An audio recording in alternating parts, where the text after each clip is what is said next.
All right, Scott, 50 years at Long Beach. To clarify, you haven't done all 50, right? I was just going to say that, yeah. I've only done like half of them or something. Okay, whatever. But you know some of the history, most of the history. You know the names that have won there. It is a who's who. What is it about Long Beach, you think? I think it's just the event, right? Like it's one, to be celebrating 50 years of Long Beach is tremendous. Not many sports entities or clubs or whatever you want to call it could be celebrating that outright anyway. For one racetrack to be doing that, obviously dating back to Formula One Grand Prix, to Formula 5000, to the heart and soul of it, I'd say INDYCAR for almost 40 years now. So it's I don't know, it's a tough track. You got big braking zones, you got strategy that always comes into it. It's quite technical. Obviously the track's been through many different iterations throughout the years. But I would say, since the first time I saw it in 1999, it's basically stayed the same, which makes for great racing.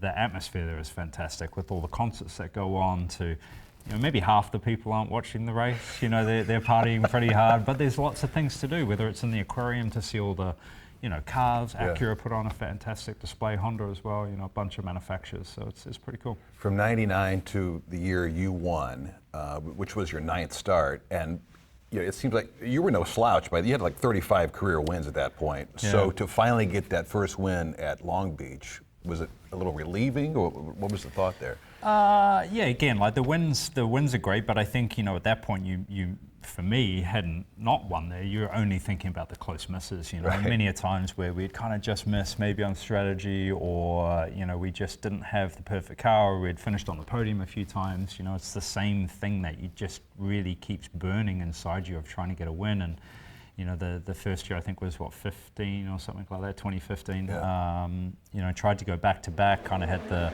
situation with Pagenaud on the pit exit where he went over the line, which I thought was meant to be a penalty, and it didn't turn out to be, and all this kind of stuff. So, to go back and win it again last year, and I think in the circumstances that we did, that were pretty wild with the strategy and the closing rate and the speeds and all that kind of stuff.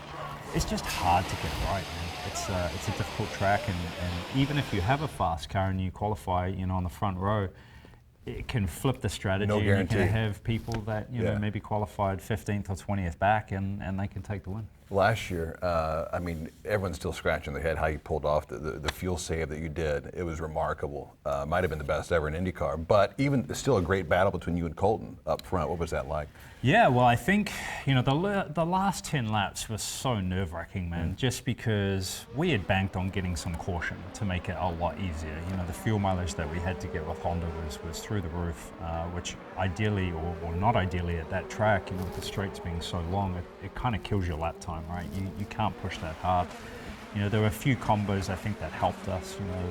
At the end where, before the race we had trimmed out a little bit. Obviously, when you're saving fuel, you don't use any overtake.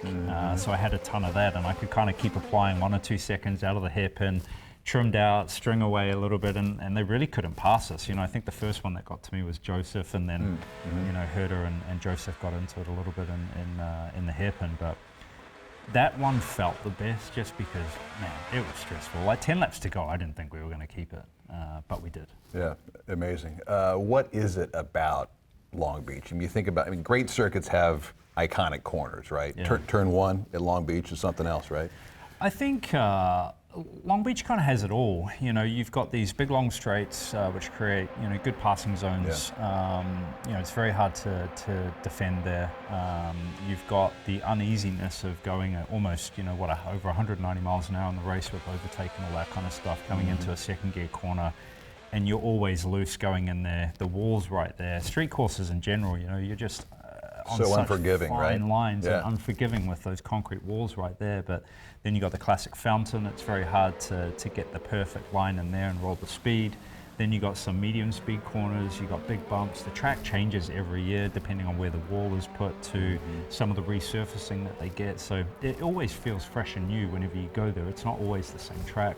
And then, of course, you've got the iconic hairpin that, you can have some pretty late dives in there. There's sometimes some crashes last year with Josef and Herder kind of getting anti-stall there. So, I don't know, it's just the combo. But again, I think it's the atmosphere. The event itself has grown to a size that, I don't know if we'll be around, but hopefully we can be celebrating the 100th, in 50 years. Why is it long lasting, you think? Why has it lasted 50 years and obviously still going strong? Yeah, it is for sure. But I think it's, it's commitments from, companies like Acura to, a ton of the sponsors that are there. Yeah. But it's such an iconic event. And the city, you really got to, thank the city for embracing the races. We say at a lot of places that we go to because they could just turn off whenever they wanted to. So, one, I think the racing is fantastic. It's a great double header with IMSA on the same weekend.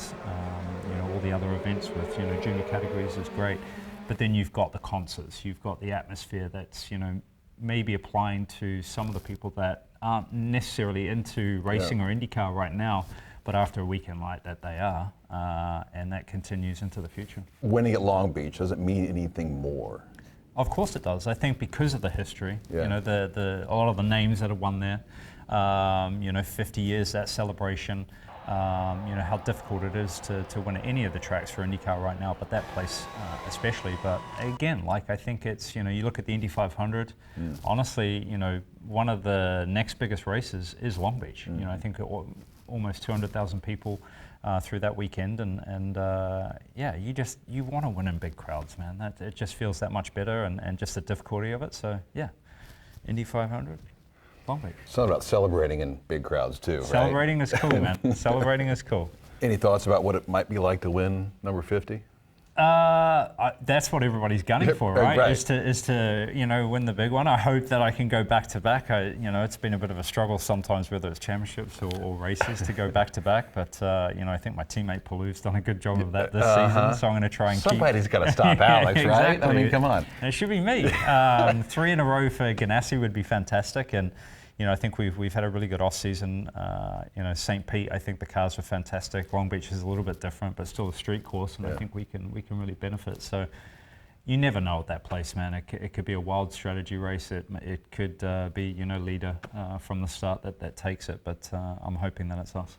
No one's went back to back since Alexander Rossi did it 18 and 19. So let's do it, man. Let's go. Let's do it. Good luck. Cheers.